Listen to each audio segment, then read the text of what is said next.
Hello, today we're going to be looking at solubility equilibrium and also complexation equilibria in this lesson.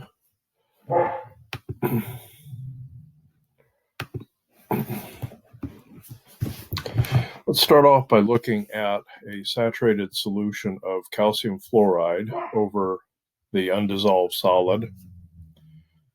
And in this system, the calcium fluoride solid dissolves into ions, and then the ions come back together to form the precipitate of calcium fluoride.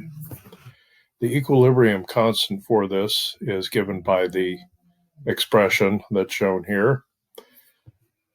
It's products over reactants, but since the substance on the reactant side is a solid, then we omit that, or we assign it a value of 1. So we only consider the products here.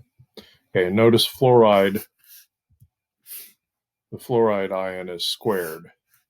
Okay, because when calcium fluoride dissolves, 2 fluoride ions are released into solution. This is the general expression for the KSP, okay, given a salt dissolving and precipitating.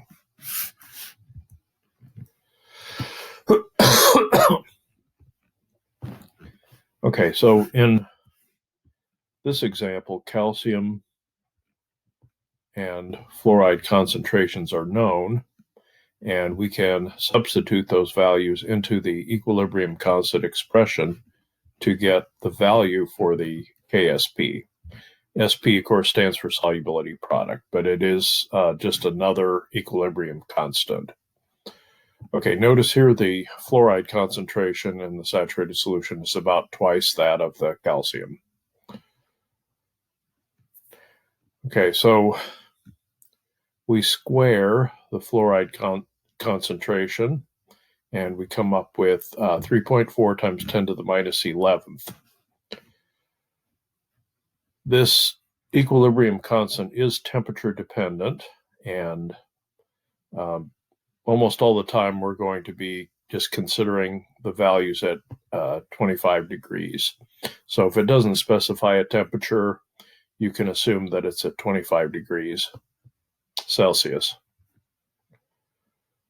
Okay, of course, the KSP will be different at different temperatures.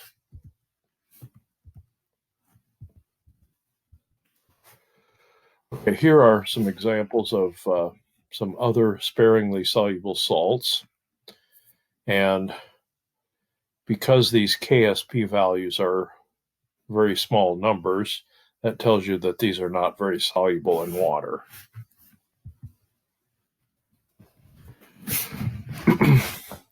Okay, this is similar to the example we just did with calcium fluoride, except here we're going the other direction. This time we know what the KSP is, and we want to calculate what the molar solubility is. Okay, so at equilibrium, if we call magnesium ion concentration X, then fluoride would be 2X. And in this expression, okay, notice that not only do we double the X for fluoride, but we also square it. So this becomes 4X squared. And then if we take that times X, this becomes 4X to the third power. Okay, so we can solve for X. We would divide both sides by 4 and then take the cube root. And the solubility of magnesium fluoride in pure water is 2.6 times 10 to the minus 4th. Okay, that's pure water. Okay, in this example, we'll look at the common ion effect. Okay, what we would expect is that if we add excess fluoride ions, then that would shift the reaction, or shift the process to the starting material. So more precipitate would form.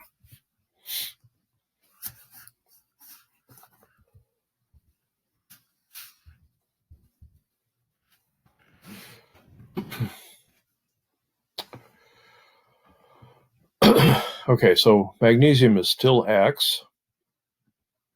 Okay, but fluoride is 0.10 plus 2X. The 2X is what we get from the magnesium fluoride dissolving, and then the 0.1 is from the added sodium fluoride. Okay, so we substitute these values into our KSP expression. Magnesium is X, and then fluoride is 0.1 plus 2X.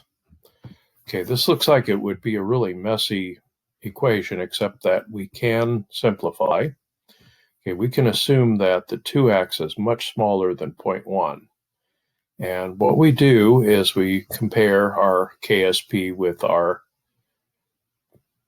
large concentration here, and this simplifies down to just X times 0.10 squared. Okay, here's a misprint. This should be 10 to the minus 11th. Okay, if we do the calculation, the molar solubility is now 7.4 times 10 to the minus 9th. Okay, so this is indeed much smaller than 0.1, 10 to the minus 1.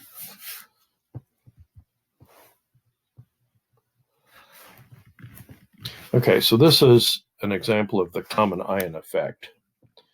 Okay, in pure water, this is our solubility. In a 0.1 molar sodium fluoride solution, our solubility has dropped by about 5 orders of magnitude.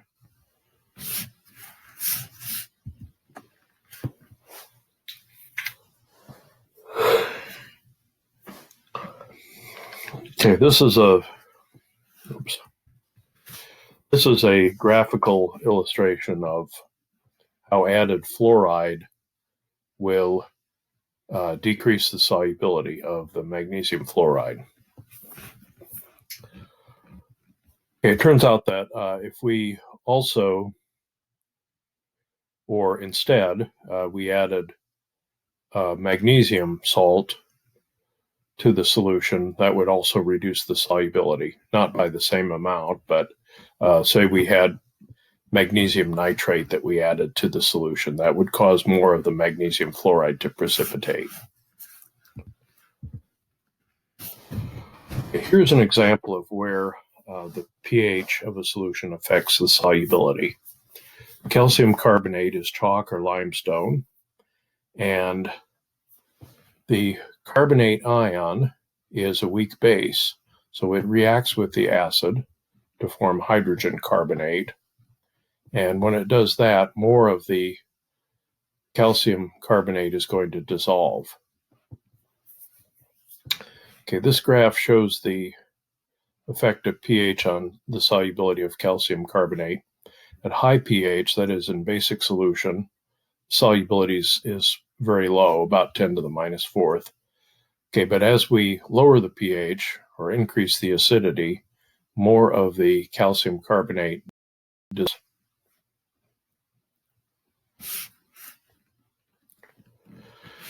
This is the equilibrium process that takes place in cave formation, for example.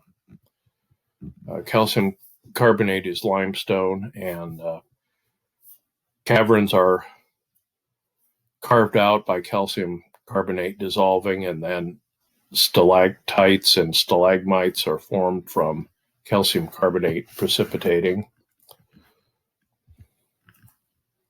Okay, next we'll look at complex ion formation. Ammonia can bind very tightly with silver ions to form ultimately this diamine silver complex. Okay, we want to keep our charges balanced, so silver has a +1 charge, ammonia has no charge, and so the silver amine complex will have a +1 charge. The silver amine complex can then pick up another ammonia molecule to give the diamine silver complex. Okay, and again, charge is balanced. Okay, if we add these two equations together, we get silver plus 2 ammonia gives the diamine silver complex. Okay, when we add these equations together, we multiply their equilibrium constants. Okay, so the Kf, where F stands for formation, this is, again, another equilibrium constant. Okay, you can see it's a large number, 1.7 times 10 to the 7th. Okay, so that tells us that this goes nearly all the way to complex. All right, this is the Kf expression. It's products over reactants. And we square the ammonia because there's two of them.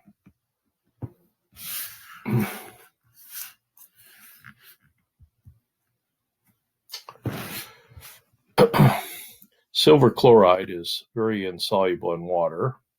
Its solubility is only about 10 to the minus 5th molar. But when we add ammonia, the ammonia binds tightly and solubility goes way up. Okay, this shows that pictorially. We've got excess solid, no more can dissolve. This is a saturated solution. Okay, but when we add ammonia, it forms the complex, which then dissolves.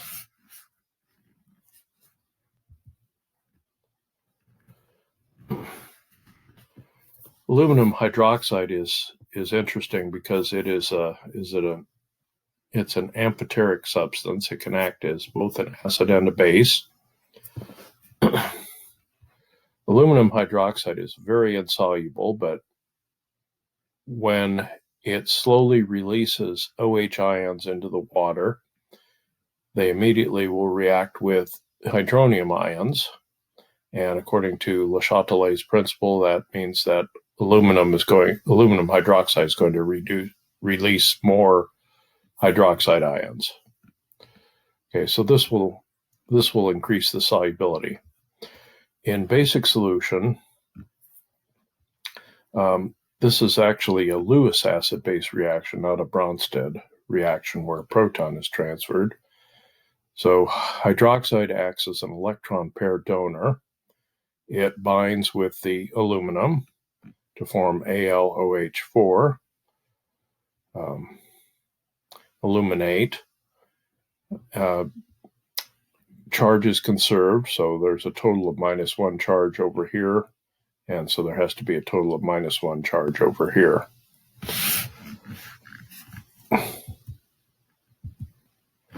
Okay, this shows the solubility versus pH of aluminum hydroxide. It's essentially insoluble between pH 4 and 10. Okay, but then beyond 10, when we add strong base, solubility goes way up. When we add acid, solubility again goes way up.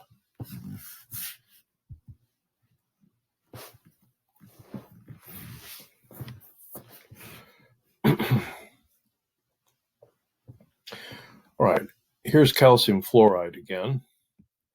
And at equilibrium, we can describe the solubility in terms of the KSP expression. If we have something other than equilibrium concentrations of these, then we describe that in terms of the Q, or it's sometimes called the IP, where IP is ion product, but IP is really just a Q value. This is useful in that it can allow us to predict whether precipitate will form if we mix two solutions. If we have calcium ions of a certain concentration and fluoride ions of a certain concentration, okay, when we mix them, will a precipitate form? Okay, we can predict that, okay, because if the IP is greater than the KSP, that means the solution is supersaturated and precipitation will occur. If the IP is equal to the KSP, the solution is saturated an equilibrium exists already. If IP is less than KSP, then the solution is unsaturated and precipitation will not occur. Okay, I'm just going to briefly mention this. We can separate ions by selective precipitation. Different metal sulfides have different solubilities in acidic solution, for example.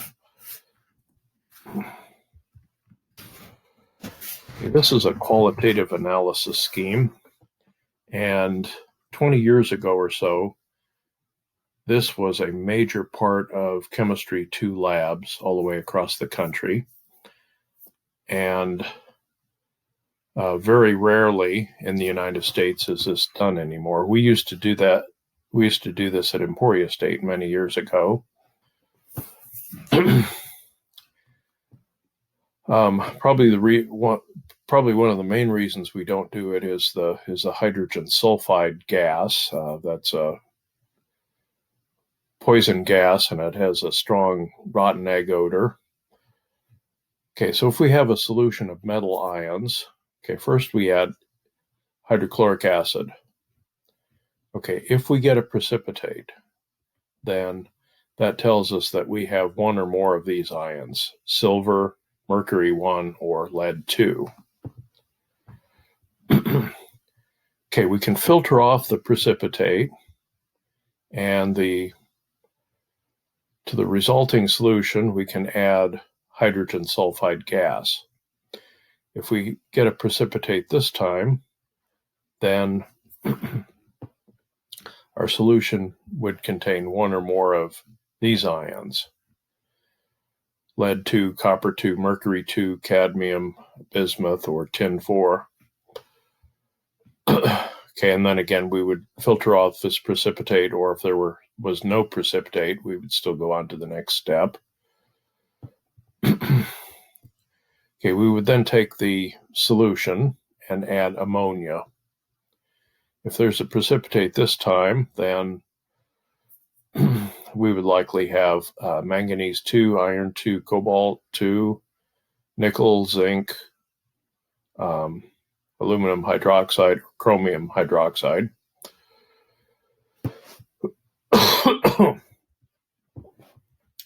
Okay, if we had a precipitate, again, we'd filter it off, or if we had no precipitate, we would go on to the next step, and that would be to add ammonium carbonate.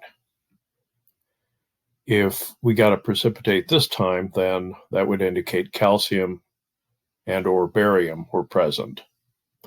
And if there were no precipitate, then our solution likely would contain sodium, potassium, or magnesium.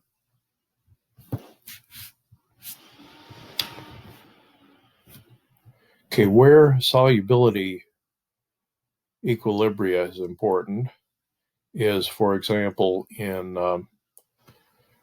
a couple of medical applications.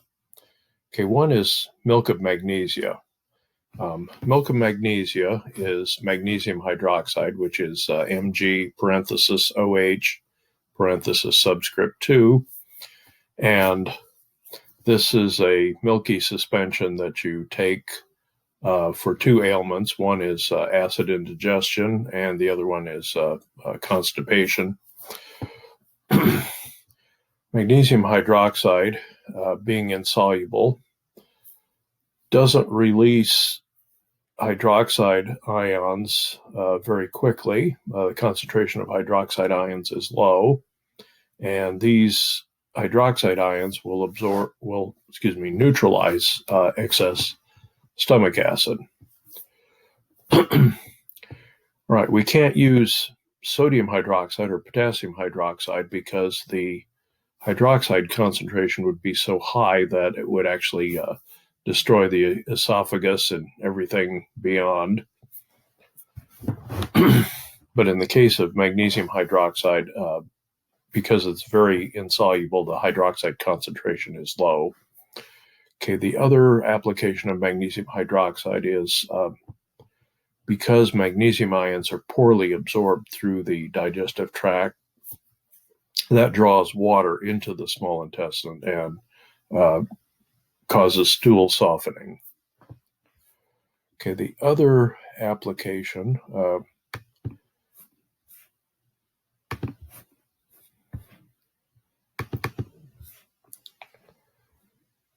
I'm going to go to Google Images here.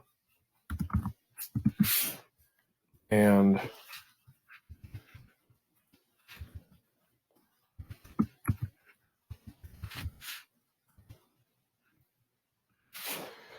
okay, so here we have some images of the digestive tract.